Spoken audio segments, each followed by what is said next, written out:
Hello, and thanks for tuning in to Ukraine Update. I'm your host, Finbar Markey.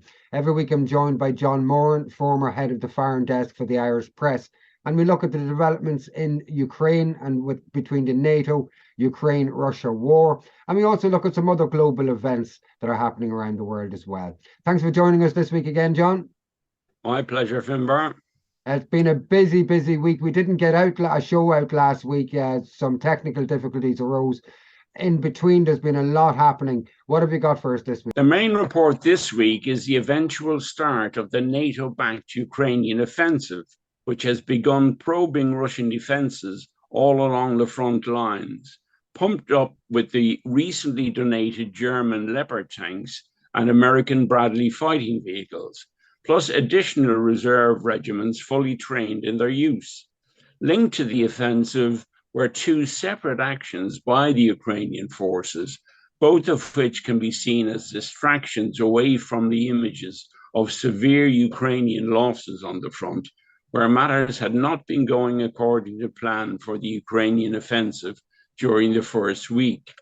First, there was the invasion of the Russian region of Belgorod from the Kharkiv direction.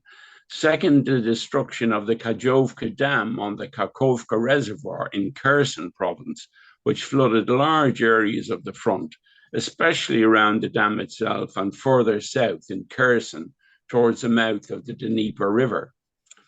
After planning their offensive for up to 6 months, the Ukrainian offensive has been fiercely probing Russian defenses all along the front line, but with very little to show for it after the first week, apart from a handful of small villages. Nowhere along the front line did Ukrainian offensive even reach the Russian first line of defense. Furthermore, the losses in men and material were extremely high during the week, amounting to several thousand men. Some reports put it at over 7,000. Images of columns of destroyed Leopard tanks and Bradley fighting machines littered the battlefield from the first days of the offensive. The much vaunted German and American machines were no match for Russian gunners, helicopter gunships, drones, and minefields, all of which exacted an extremely heavy toll. Much of the fighting has taken place around Reich in Zaporizhia province, where the two sides are toing and froing along the front, Russia having the upper hand one day and Ukraine the next. Heavy fighting has also been taking place in Vremska salient in Donetsk province, the hottest sector on the front. While Ukraine is making some ground here, the Russians are not falling back as before and are even bringing up their reserves. So what can we say in the early days of this offensive is that, on one hand, if the Ukrainian army cannot manage a breakthrough and continue to take catastrophic losses, they will not be able to sustain this offensive for very long. On the other hand, however, Ukraine still has vast numbers of military hardware such as tanks, Bradleys, and APC, armored personnel carriers. So there is every possibility of a big arrow attack in some direction along the front, most likely in Zaporizhia, in the coming days and weeks. Incursion into Russia. While witnessing all the destruction of Ukrainian men and materiel in the early days of the offensive, an operation took place to take the eyes of the world away from the front pages and television screens. A company of Ukrainian, Polish, and Russian neo-Nazis attacked the Belgorod region of Russia, north of the Ukrainian city of Kharkiv. This is a second such incursion, and it had lasted longer than the first effort. But while there have been some deaths, these attacks are little more than an embarrassing irritation for the Russians, whose eyes are on the front only. Bursting the dam. The second diversionary attack in the Ukrainian information war took place on the Kajovka Dam on the Kakhovka Reservoir in the Kherson Oblast, which flooded the Dnieper River all the way down to the Kherson Basin. The dam bust submerged entire towns where ethnic Russians live. The reservoir was also the main body of water for irrigation of agricultural crops in Crimea. Its waters are also used to cool the nuclear plant at Zaporizhia. Since last year, the dam was attacked several times by Ukrainians with Olja multiple rocket launchers and later with the American HIMARS systems. And late last year, the Washington Post published an article stating that the Ukrainian army planned to destroy the dam and they had tested landmines for it.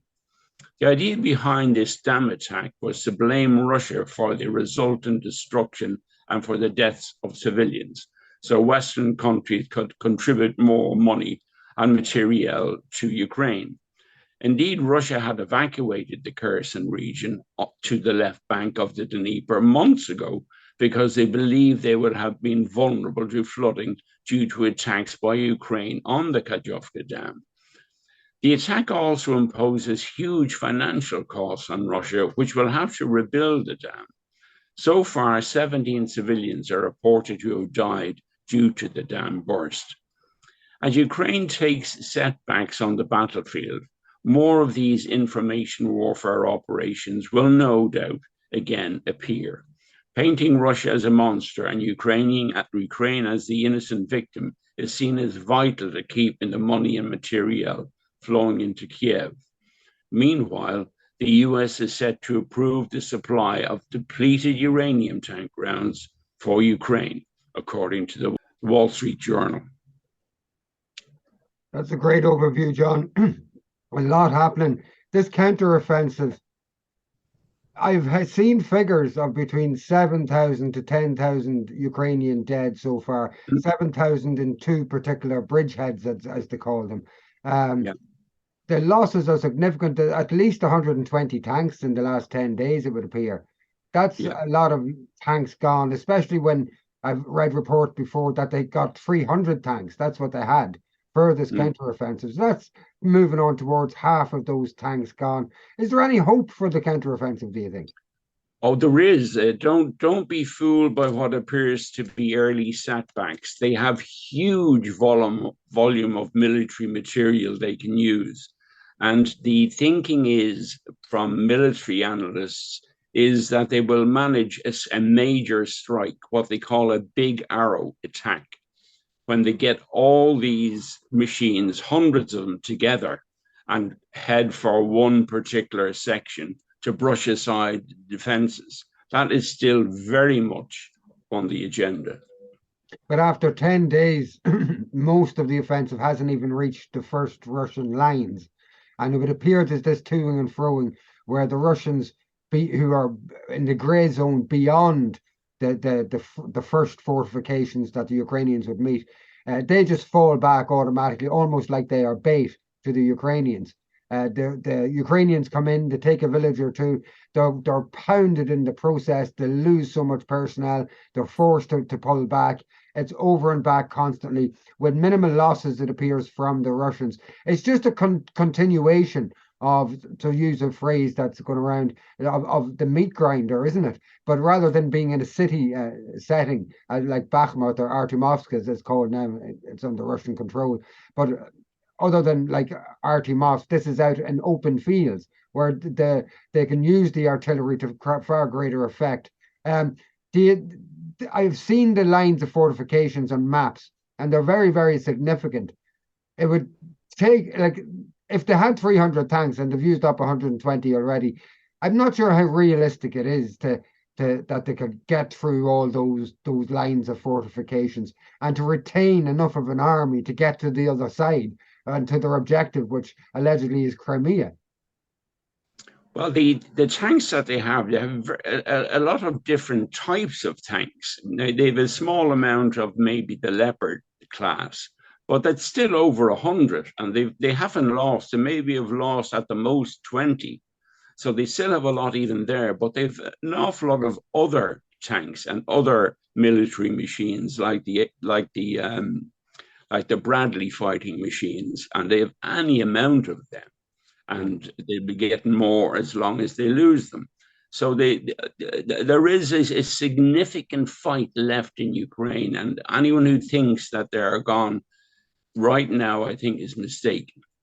Yeah, it seems that the least valued aspect of the Ukrainian military machine are the troops. Just seemed to be pushing them forward, pushing them forward. I saw when they knew that they were going into minefields, they still made them go through the minefields. When the very few minesweepers that the Ukrainians had were taken out by the Russians, they were still forced to go forward. And it just seems that their lack of concern for life, compared to what the Russians do, who fall back. Whenever there's any face-to-face conflict, the Russian infantrymen fall back and allow artillery and air force to take over. So there seems to be this quite devaluation of life. You did mention another story there, John, which is the blowing up of, or the explosion or the collapse or whatever it was of this dam. Russia has been blamed across the Western spectrum in the media and in politics for blowing up this dam. In terms of the likelihood of Russia doing it, are there any advantages to Russia, or if you weigh up the advantages, who would be most disadvantaged by this dam being blown? Oh, by far, Russia is. I mean, it will take billions. It will cost them billions to rebuild that. So part of the offensive by the Ukrainians is to destroy things like that, so that the Russian they'll add to the costs imposed on Russia with their attack doing this.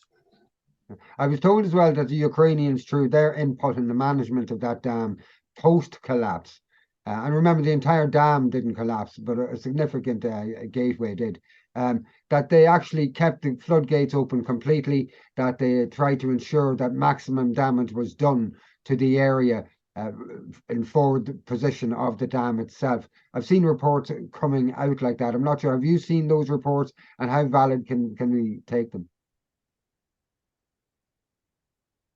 Well, I'm not too sure about that, but I do know that an awful lot of the damage is on the Russian side, and their army is having to evacuate towns all along the Dnieper River in Kherson. So that is not something, and you will recall also that earlier on, the Russians actually moved from Kherson city and the landmass to its west, over across to the right bank of the Dnieper. That was precisely because they feared that this was what the Ukrainians would do, and it was on the lower ground. And they were striking that. They did launch missiles at that over the last 18 months. So they do have history when it comes to that. I saw some reports that they've actually moved some of their battalions and units from the area that they had around the Zam on the far side of the Dnieper River on the west side, that they've moved them down now to the counteroffensive. And so again, it seems, if you're to ask the question, cui bono, who benefits from this, it does appear that they have made the area around the dam and below the dam impossible for the Russians to traverse, which means they have neutralized the threat there, and it's freed up troops and machinery for this counteroffensive down south. So that does seem to be a fact of the matter as well. So if it was cui bono and you were to weigh it up like that, certainly the Ukrainians are benefiting most from the dam being blown. John, another story that, sorry, John, do you want to come in there? No, go on. Another story that has come out, and I just saw it, and we see it regularly, I suppose, but we haven't specifically spoken about this. And the equipment that's coming from Germany, Leopard tanks, they have particular markings on them. We'll just do a wee share screen to look at those markings. This is an image, or a video, I should say, that's been put out by Che Bose, who's an Irish commentator who's actually over in Russia and visited Belgorod recently to try to see the home truths about what's going on over there, really. He's getting a serious slating in the Irish standard media and standard politics for giving the other side. But he's doing what a good journalist ought to do, I think. So let's just have a look at this. And this is a Leopard tank, and it's got that insignia. I won't call it Nazi. I'm not that au fait with these kind of things to know. But it's certainly a Third Reich military symbol, isn't it, John?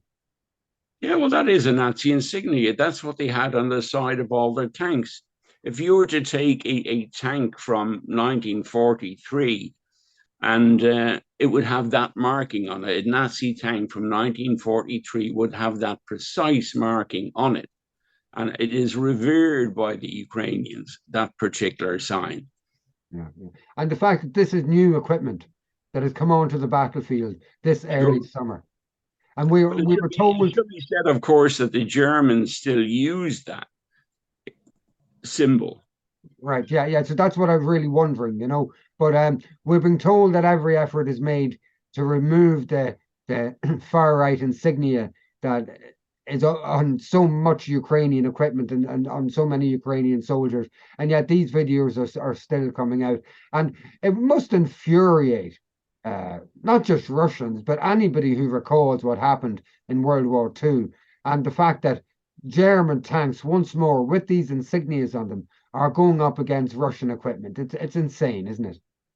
It is, yeah. The idea of German tanks with Nazi insignia back on the steppes after the Second World War. It's hard to explain how much that is offensive to the Russian people who suffered so much from the same Nazi tanks in their fight back. And remember, it was 80% of the Russian effort that brought down the Nazis. The Germans had 80% of their military on the Eastern Front. So it was the Russians who suffered mostly, and they will be sickened by the sight of those things. I think that the humanity of the world should be sickened that this is happening at all. And absolutely. And this is what NATO and US imperialism has brought us to. John, I'm going to close up with just a video. We show them almost every week, but it's important to try to counter the narrative in Western media and from politicians that Ukrainian troops are heroes. Oh, they're all heroes going to willingly fight against the Russians. When it's not true, when there's videos coming out on a daily basis of conscription teams grabbing people off the streets, and in this case, punching a man unconscious so that he could be taken away, like they used to do years ago to take people on ships because they couldn't get anybody to join the Navy many a year ago. So this is a video I just want to show very briefly. And again, we do it every week. It's really important to show, to counter that narrative. Yeah, but this is the kind of thing that will destroy the Ukrainians. It will destroy morale at home and on the front. And on the front, we've already seen during the offensive, there was a very significant surrender of a platoon with two armored vehicles where they surrendered to the Russians on the front itself. Now, this would have taken conversations going back a while for all of this to sink into these lads on the front, that, you know, I was dragged here. I'm not going to be dragged to my death. So at the first chance they get, they know they'll get an easy time from the Russians. So there's nothing to worry about. Yeah, it's their own they have to worry about. It is, isn't it? That's the very sad thing. But to see these men just being sent there, I've seen videos that we're not going to show. I'm not going to show of Ukrainian soldiers just going insane. You know, just going insane at the battlefront. They don't want to be there. They're the ones who are really suffering more than anybody else. I mean, they've been in this war now for over a year. They will have seen things. They will have lost close friends. It's an horrendous thing for any human being to have to endure. Yeah. Like, just imagine, for instance, you were sent into that counteroffensive. You're sent into a minefield in a personnel carrier, number one. You're in the minefield, your personnel carrier, because this is a report that I read of one person's experience from a Ukrainian source. The personnel carrier hits a mine, blows up, you jump out, and suddenly artillery starts falling around you, and there's helicopters, the Russian Air Force is overhead, and there's just nowhere to go, nowhere. This particular person survived. But imagine somebody who didn't want to come, who was knocked out with a punch, like in that video, and woke up in a van on the way to the counteroffensive with a uniform being thrown at him, and he's put into that situation. There's no heroism here. There's no glory in this war. It's not heroism, it's horror. That's what it is. And the idea of a modern individual finding himself in that position where he's beaten off the street to go and fight in a war that he doesn't want to fight in. And he's placed into these circumstances where, if you can imagine the sounds that he would hear, the sounds and the smells and the shrieks and the screams and all of that, you know, this is war. This is what it is. 99% boredom, and then you have this. It's just shocking. John, you have a couple of other news stories for us from around the world that is not necessarily connected directly to Ukraine, but does fit into the overall notion that the world is changing. Sure. In other news, France seeks to join the BRICS. President Emmanuel Macron of France has asked South African President Cyril Ramaphosa for an invitation to the upcoming BRICS summit in Pretoria. BRICS leaders share with Macron a desire to change the world's financial and geopolitical order. However, the fact that the French president signed a joint communique with the other G7 leaders in Hiroshima last month, labeling China as, quote, the greatest challenge to global security and prosperity, unquote, will hardly endear him to the BRICS leaders. Likewise, his continued provision of heavy weapons to Ukraine and France's recent fractious relationships in Africa will also stand against him. Fox News labels Biden a wannabe dictator, according to The Guardian. Fox News has labeled US President Joe Biden a wannabe dictator who attempts to have, quote, his political rival arrested, unquote, during a live broadcast of Donald Trump's post-arraignment speech. Fox was the only main cable network to carry Trump's Tuesday evening speech live, with CNN and MSNBC choosing not to wear his address. During his speech, Trump claimed he was a victim of political, quote, persecution, unquote, accusing Biden of directing efforts to prosecute him, and said Biden was, quote, the most corrupt president in the history of the United States, unquote. Call to end the dollar transaction in Africa. The president of Kenya, William Ruto, has called on all African countries to abandon the US dollar for intracontinental trade. During his recent address to the Djibouti Parliament, President Ruto highlighted the need to end Africa's reliance on the US dollar for trade transactions between Kenya and Djibouti. President Ruto questioned the necessity of involving the US currency in trade between the two countries. He emphasized that the African Export-Import Bank, Afrexi Bank, has provided a mechanism that enables traders on the continent to trade using their local currencies. That's a great news roundup, John. Just on the Africa thing, before we talk about some of those other stories, on the African thing, I actually have a video of the president of Kenya here talking on these issues, and talking in very strong language and getting one hell of a round of applause before he stood up to speak. So we'll have a look at this video now.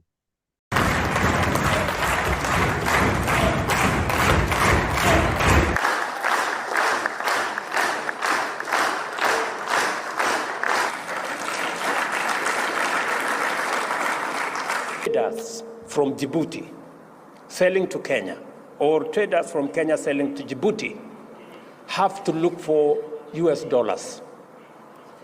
How is US dollars part of the trade between Djibouti and Kenya? Why?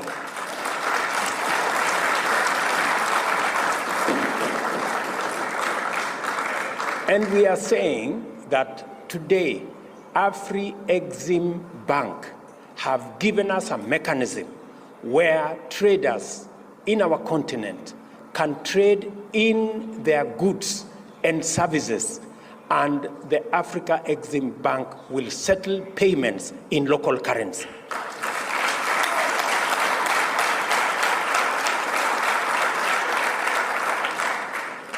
That is why Kenya champions the Pan-African payment and settlement system that is done by our own institution, the Afri-Exim Bank.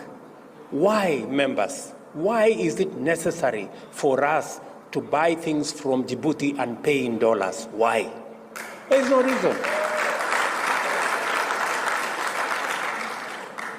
And we are not against the US dollar. We just want to trade much more freely. Let us pay in US dollars what we are buying from the US. But what we are buying from Djibouti, let's use local currency. What do you make of that, John? Well, that was fantastic. I mean, you saw the reception he got. What people don't realize in the West, now we should realize it in Ireland, but our media are not responding to this.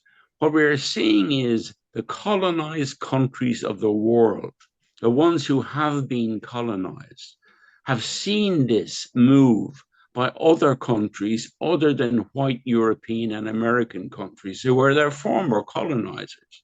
Now they have another option, and they are absolutely delighted. We should be delighted too. This is fantastic. Yeah. And the attitude isn't just about the dollar either. I have a video of Professor Lumumba, who was the head of the anti-corruption movement and the anti-corruption department in Kenya. And he did a lot to clean Kenya up in many ways. I'm not saying Kenya is perfect, but he did a lot to clean up Kenya in terms of corruption. And he's not buying the whole Western narrative about Ukraine and Russia. We'll have a look at this quick video and we'll come back in a minute. Therefore, because I'm older, I want you to avoid those mistakes. But you must, as an individual, if you're in a position of leadership, be mentally agile to know when you are being misled. Because the president of Ukraine, in my view, was an actor, and he acted as a president. And many times when I listen to him, he still thinks he's acting, which is tragic because he's now acting, but real people are dying. Real people are dying. Ukraine has become a theater, in my view, where NATO is testing its weapons and immunizing him from listening to people who would guide him to stop that war. If we stopped listening to NATO and the Joe Bidens of this world, let me tell you that war would end in a month. But they are encouraging. They are telling him, go on, we are going to supply you with F-16s and drones and all these things. So it is incumbent upon any person in a position of leadership to determine what kind of advice you receive. So that was Professor Lumumba from Kenya, a very influential figure, not just in Kenya, but beyond. He seems to be reflecting what I have seen is an attitudinal change, or at least an attitudinal honesty for once from many, many African governments. And it would seem the African people as well, that they're not buying into this Ukraine-Russia war, or at least the propaganda that's been fed from NATO and from the West. And they are not going to close down their relations with Russia as requested by NATO and US politicians. What do you make of Professor Lumumba's speech there? I think that's the attitude that our government should have given them when they came calling for our support. And when our government were pressed, we decided we'd take in more refugees rather than give them money for weapons. This was a deal in their mind. However, there was no necessity for such a deal. We are neutral. We make our decisions ourselves, and we should not be under the boot of either European or American people. Just while you say that, there is an elite in charge at the moment, and you can see it between the Americans and the Europeans. There is an elite who have one view of the world. It's a view held by the Democratic Party in the United States, and it's an awful view. And there is an opportunity in Ireland, just when you say that, John, at the end of this month, at the end of June, my understanding is, there is a citizens consultation process happening between the Irish government and the public.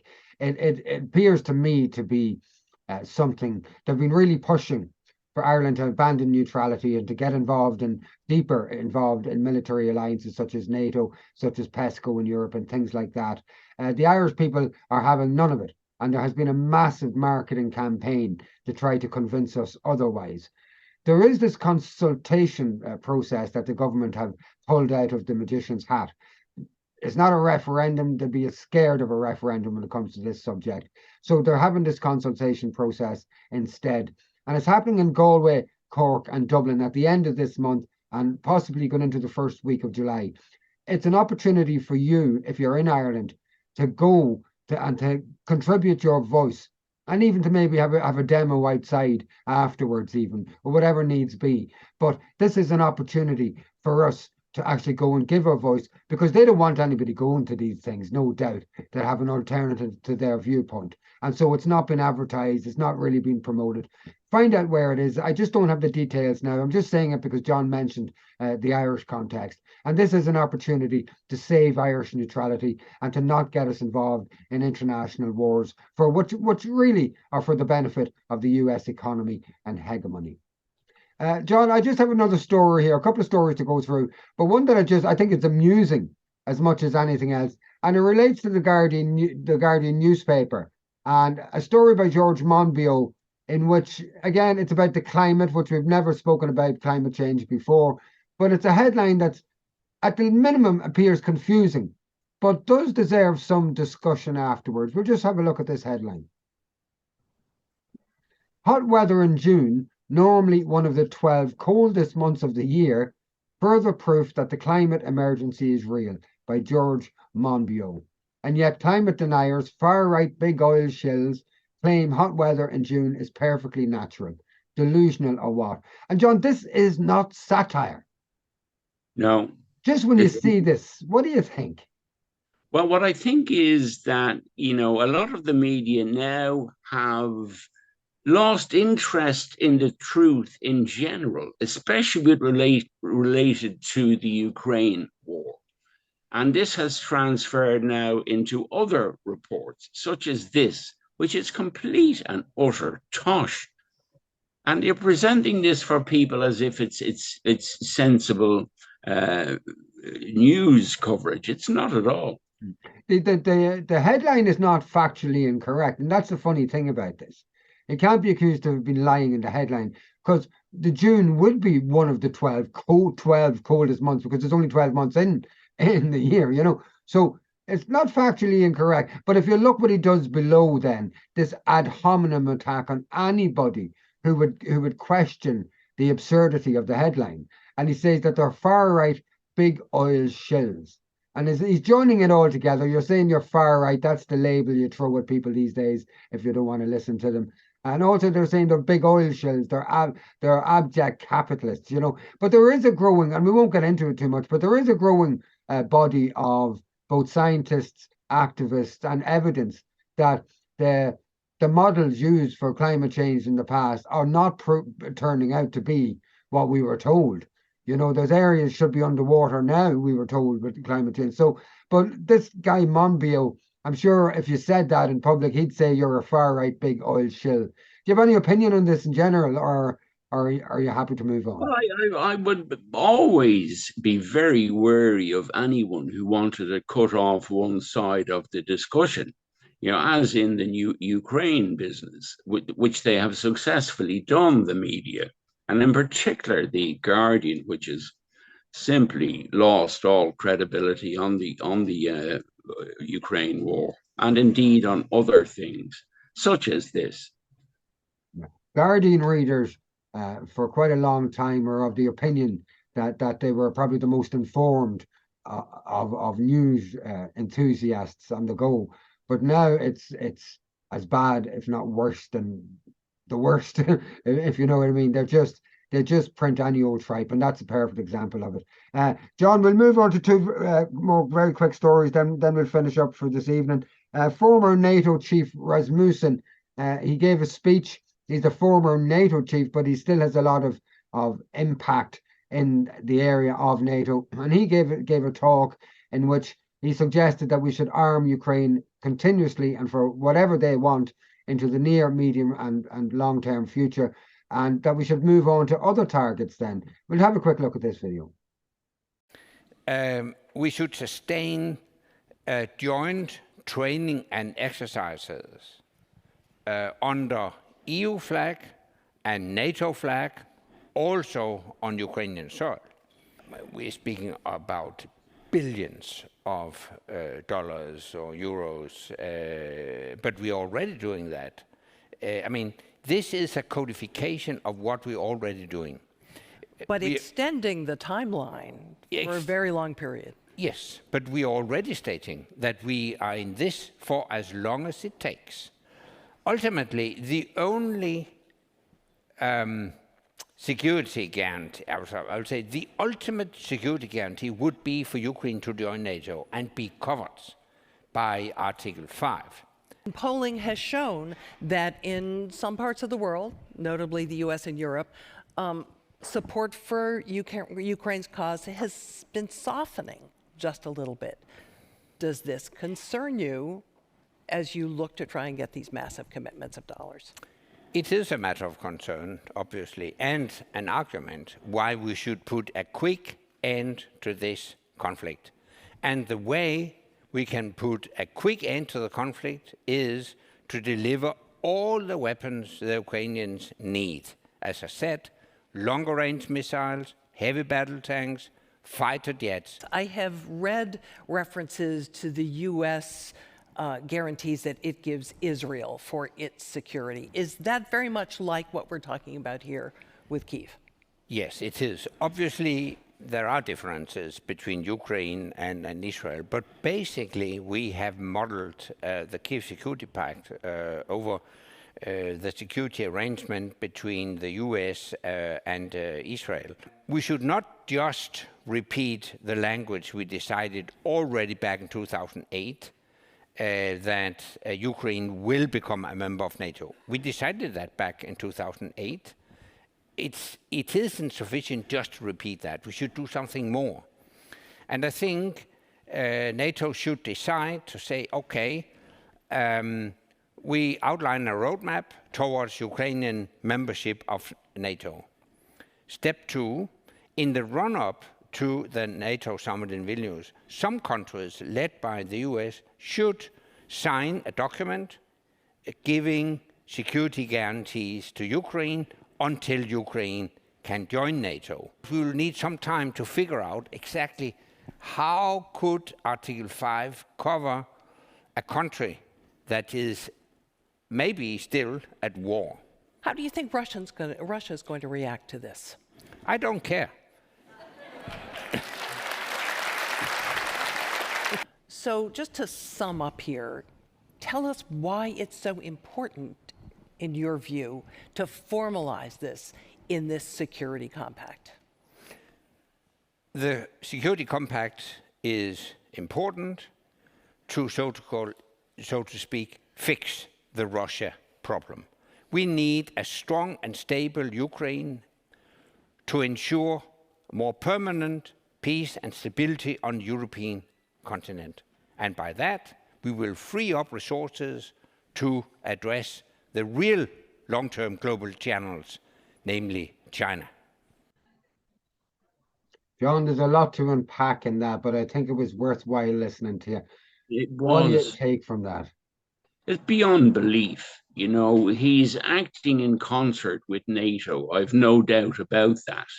And what he's doing is he's outlining what is actually going to happen at the NATO summit.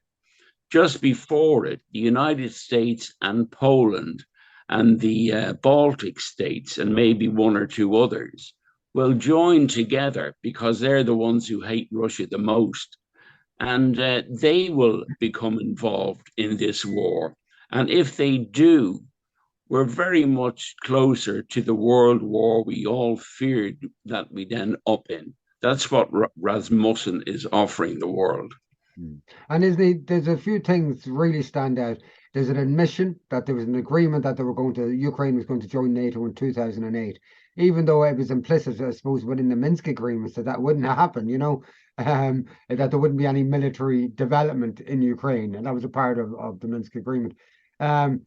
In terms of his talking about linking in under the EU and the NATO flag, that's very, very worrying from an Irish context. I know at this point our neutrality is almost a joke, but at the same time, this guy, if he's laying out what's going to happen for us in a slightly more informal way, then that's worrying in itself.